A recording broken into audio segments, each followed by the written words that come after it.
Gimana Pak Bu? Kurang tidak kompak. Assalamualaikum warahmatullahi wabarakatuh. Waalaikumsalam warahmatullahi wabarakatuh. Alhamdulillah wassalatu wassalamu ala Rasulillah wa ala alihi wa sahbihi wa mawalah, amma ba'du. Bagaimana kabarnya para jamaah? Sehat-sehat semua? Alhamdulillah. Sehat-sehat semua? Alhamdulillah. Sudah sarapan pagi semua? Alhamdulillah sudah. Bagaimana sarapannya?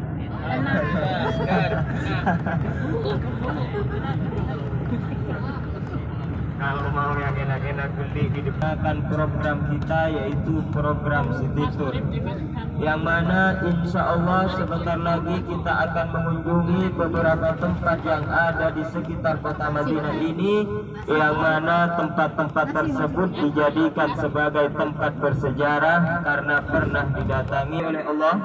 Bu, tunda dulu pasarnya Bu. Mohon kepada Allah atau membaca doa bersama-sama terlebih dahulu dengan harapan dan tujuan semoga perjalanan kita pada kesempatan pagi hari ini dijadikan perjalanan yang diridai oleh Allah, sehingga kita diberikan kelancaran dan diberikan keselamatan sampai nanti kembali lagi ke hotel. Bismillahirrahmanirrahim. Allahu Akbar. Subhanalladzi sakhkhara lana hadza wa ma kunna lahu muqrinin wa inna ila rabbina lamunqalibun. Allahumma inna nas'aluka fi safarina hadha al-birra wat taqwa wa minal amali ma tarda. Allahumma hawwin alaina safarana hadha waqi anna bu'dahu. Allahumma ala Allahi la hawla wa la quwwata illa billah al-aliyyil azim. Baik bapak-bapak, ibu-ibu, Rasulullah, Rasulullah, takwa Allah, takwa Rasulullah yang dimuliakan oleh Allah. Alhamdulillah pada kesempatan pagi hari ini kita masih diberikan kesehatan oleh Allah, sehingga kita bisa bertatap muka dan juga kita bisa melaksanakan program kita, yaitu Sititur di sekitar kota Madinah. Yang mana dalam program kita pada kesempatan pagi hari ini hanya ada 5 grup yang ada. Baik bapak-bapak, ibu-ibu yang dirahmati oleh Allah, selama kita berada di kota Madinah ini, insya Allah kita akan diperkenalkan atau kita akan dibawa ke tempat-tempat yang mana tempat tersebut menjadi tempat yang sangat bersejarah. Bukan cuma di Masjid Nabawi saja yang tempatnya dijadikan sebagai tempat bersejarah, bukan cuma di Maqbarah Baqi saja yang kuburannya dijadikan sebagai kuburan yang bersejarah. Masih banyak tempat-tempat yang sangat bersejarah. Jadi sebelumnya saya ingin bertanya kepada para jamaah sekalian, apakah sudah berwudu semua tadi sebelum berangkat dari hotel? Sudah atau tidak? Sudah. Ada yang batal? Ada. Oh, enggak apa-apa. Dan mana masjid tersebut diberi nama dengan Masjid Quba. sejarah dari Masjid Quba tersebut, bapak-bapak, ibu-ibu sekalian yang dirahmati oleh Allah.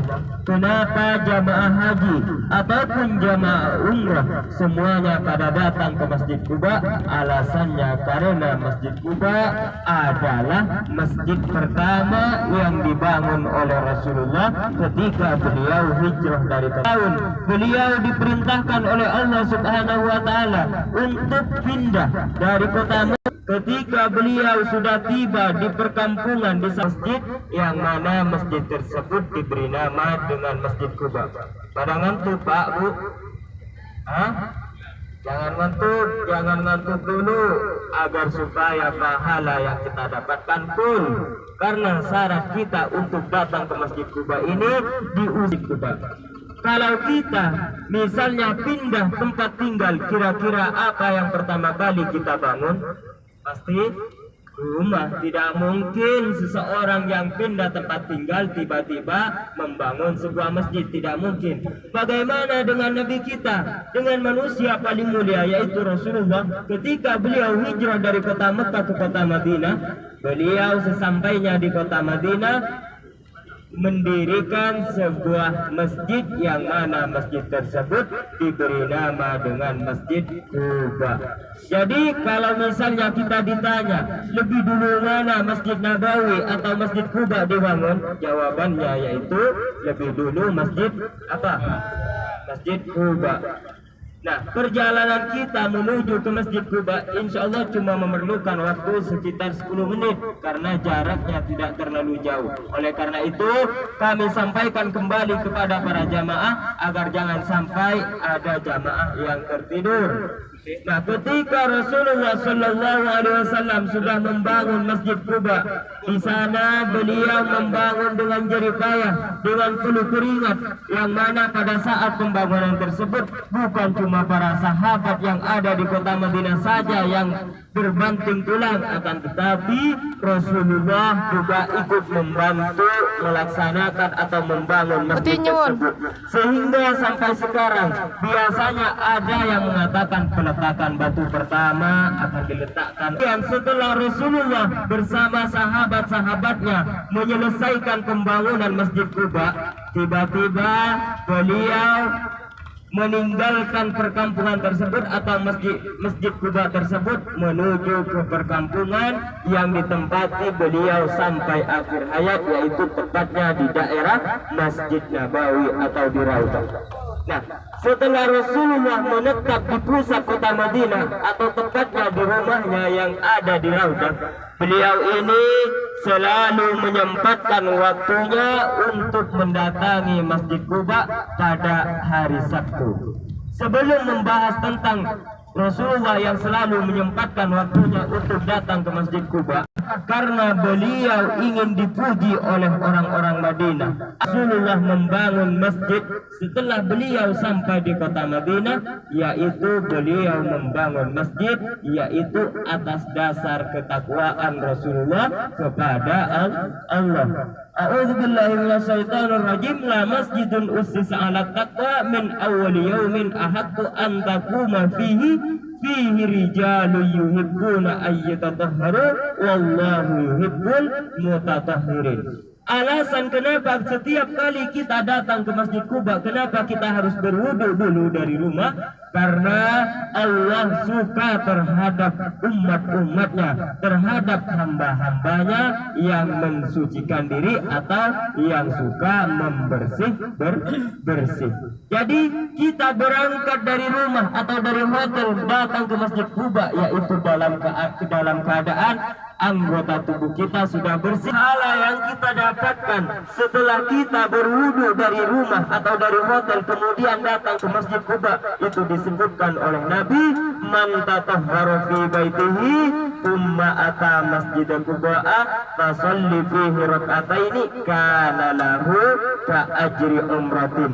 Barang siapa yang bersuci di tempat tinggalnya, baik di rumah ataupun di hotel, kemudian mereka datang ke Masjid Quba dan melaksanakan sholat 2 rakaat di sana, maka pahalanya orang yang mengerjakan sholat 2 rakaat tersebut sama seperti melaksanakan 1 kali ibadah umrah. Mau mendapatkan pahala ibadah umrah? Walaupun kita tidak melaksanakan tawaf, tidak melaksanakan sa'i, tidak melaksanakan tahallul, tidak melaksanakan mikot, kita insya Allah pada kesempatan pagi hari ini bisa mendapatkan pahala seperti pahalanya orang yang melaksanakan ibadah umrah. Nah, barangkali sama seperti pahalanya orang yang melaksanakan ibadah umrah, maka dari itu jangan disia-siakan. Kita sholat sunnah 2 rakaat saja di Masjid Quba sudah mendapatkan 1 kali pahala mengerjakan ibadah umrah, apalagi kalau ditambah lagi 2 rakaat, yaitu sama seperti melaksanakan 2 kali ibadah umrah. Insya Allah di depan sebentar lagi akan sampai di Masjid Quba.